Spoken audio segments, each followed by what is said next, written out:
Kan ram im hangai tak tak ani chuan ZPM lo vo tang che mai sakte bo kan han ma chom do na ama ero chu ZPM party na atumber chu kan mama ya kan putar ni pui sarkar din ani ya kan ram ro re na hian pathian ram khentir hian ni ro re la tha le ni corruption la ka fili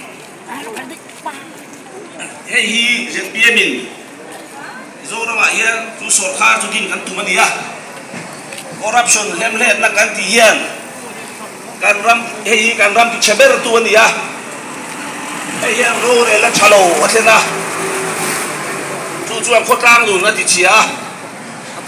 sual la te bo atam pha zo wangi corruption ni kan ram ei cheber tu ani hi ZPM chuan kan do tata kan masona kan ram masona da tuber ani ti hi ZPM hian kan khachianga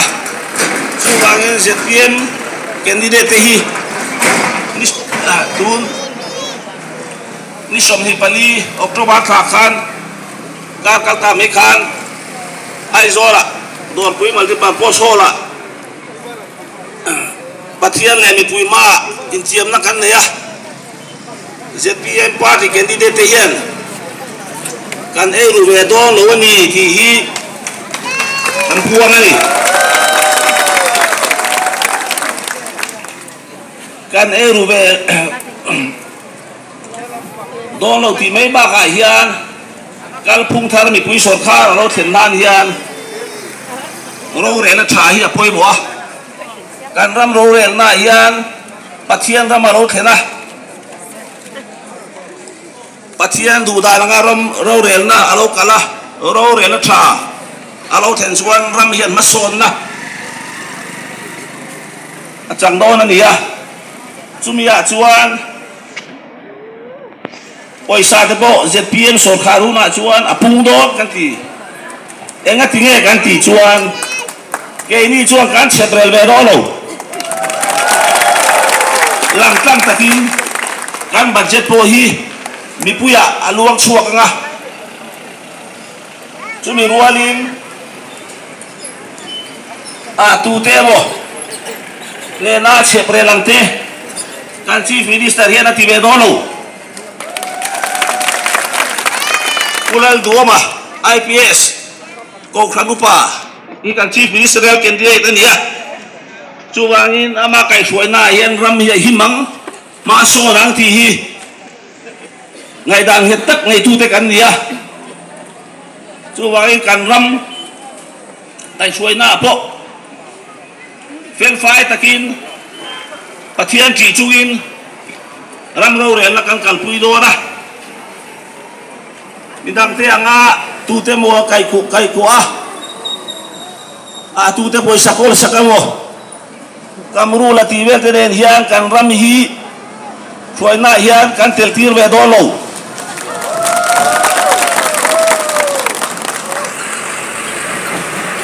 ado te a chuan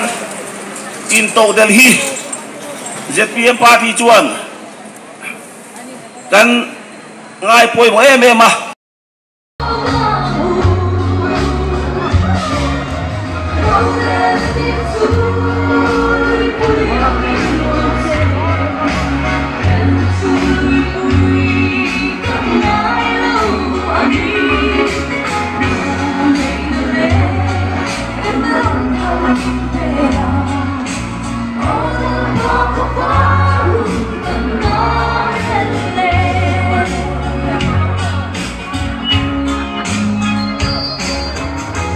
Hãy subscribe cho kênh Ghiền Mì Gõ để không bỏ lỡ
Lời đang về đâu?